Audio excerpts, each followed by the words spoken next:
जय श्री कृष्णा। राधे राधे। आज की इस वीडियो में हम श्रवण करेंगे शनिश्चरी अमावस्या व्रत कथा। भाद्रपद कृष्ण पक्ष की अमावस्या को कुशोत्पाटनी अमावस्या भी कहा जाता है। इस दिन से कुशा एक पवित्र घास तोड़कर धार्मिक कार्यों के लिए संग्रह किया जाता है।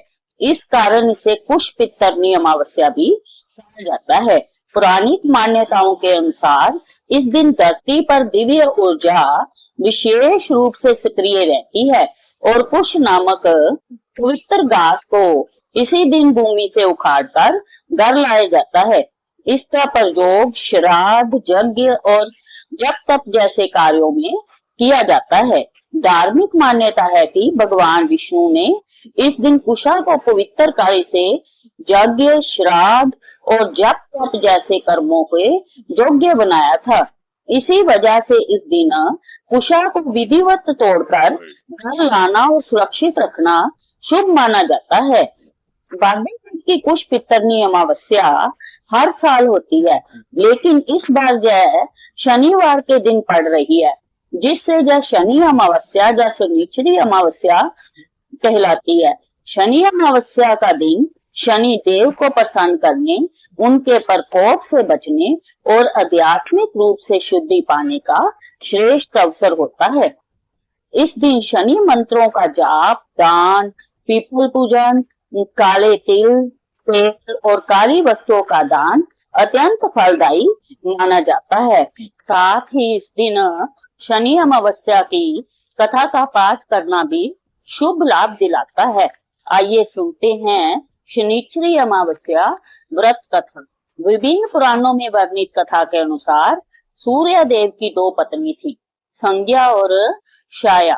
संज्ञा भगवान विश्वकर्मा की पुत्री थी। जब इनका विवाह सूर्य देव से हुआ तो वह सूर्य के तेज को सह नहीं पा रही थी। एक दिन देवी संज्ञा अपने प्रतिरूप छाया को ले आई और उसे अपनी जगह रहने के लिए कह दिया। छाया सूर्य देव की पत्नी बनकर रहने लगी। दूसरी ओर संज्ञा खुद धरती पर अशुभ रूप में आकर विचरण करने लगी। सूर्य देव के तेज को छाया भी सह नहीं पा रही थी। एक दिन जब सूर्य देव छाया के पास संतान प्राप्ति की इच्छा से आए तो उनके तेज को देखकर छाया का रंग काला पड़ गया और वह गर्भवती हो गई। छाया के पुत्र के रूप में भगवान शनिदेव का जन्म हुआ। उस दिन शनिवार और अमावस्या तिथि थी, इसलिए शनि अमावस्या का धार्मिक दृष्टि से विशेष महत्व है।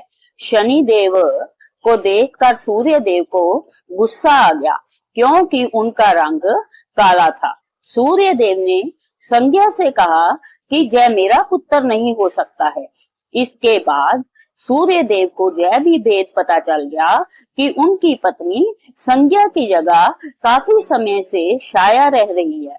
सूर्य देव इस सत्य को जानकर और भी क्रोधित हो गए और छाया एवं शनिदेव को छोड़कर अपनी पहली पत्नी संज्ञा की तलाश में चले गए। शनिदेव जब बड़े हुए तो उन्होंने स्वयं को सूर्य देव से भी अधिक प्रभावशाली और ताकतवर बनाने का प्रण किया और भगवान शिव की तपस्या करने लगे।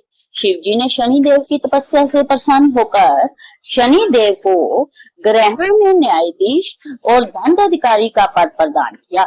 शिव जी ने यह भी वरदान दिया कि हे शनि, नवग्रहों में तुम्हारा विशेष स्थान और सम्मान होगा। तुम्हारे न्याय से तीनों लोकों में कोई भी नहीं बचेगा। तुम सभी जीवों के कर्मों को देखते हुए न्याय करोगे। शिव जी से वरदान पाकर शनिदेव नवग्रहों में विराजमान हो गए और पूजित हुए। शनि अमावस्या के दिन शनि की कथा का पाठ करना शुभ फलदायी होता है, जो कर्मों से उच्च पद दिलाने की प्रेरणा देता है।